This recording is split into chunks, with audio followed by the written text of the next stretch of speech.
রাজার মুকুটের মতো ছাদ। তারপরে রাজা তো সোনালি সোনালি জামা পরেছে, তাই বিল্ডিংটা সোনালি কালার।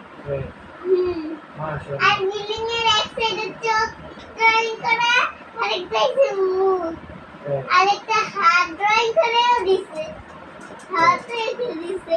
তারপর পায়ের পা বলে ভিতরে থেকে, দেখেন এখানে বলে থাকে, এই ছবি এঁকে দিছে। তারপরে একদিন ওইগুলো ওই রাস্তাটা ভাগাভাগি হয়ে গেল। ভাগাভাগি বলতে ওই যে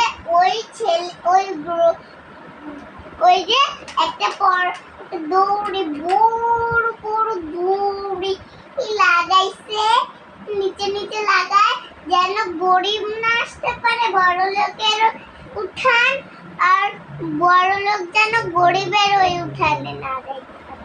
আর এমনিতে বড় লোক যেন গরিবের এরিয়াতে আসবে, তাই না? সেটাই তো কথা।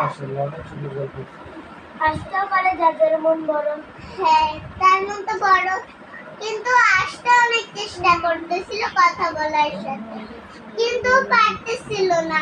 পরে ও এক সুযোগে ওই দড়ি ছিঁড়ে ফেলছে। ছিঁড়ে ফেলার পরে রাজা এসে বলে যে, এই তুমি এটা ছিঁড়লে কেন? ও বলে, আমি আমার বন্ধুর কাছে যাওয়ার জন্য। বন্ধু ওই তোর।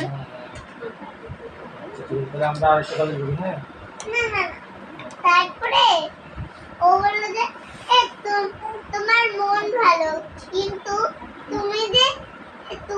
তোমার মন ভালো আমরা সেটা জানলাম, কিন্তু তোমার উঠানে কেন গরিব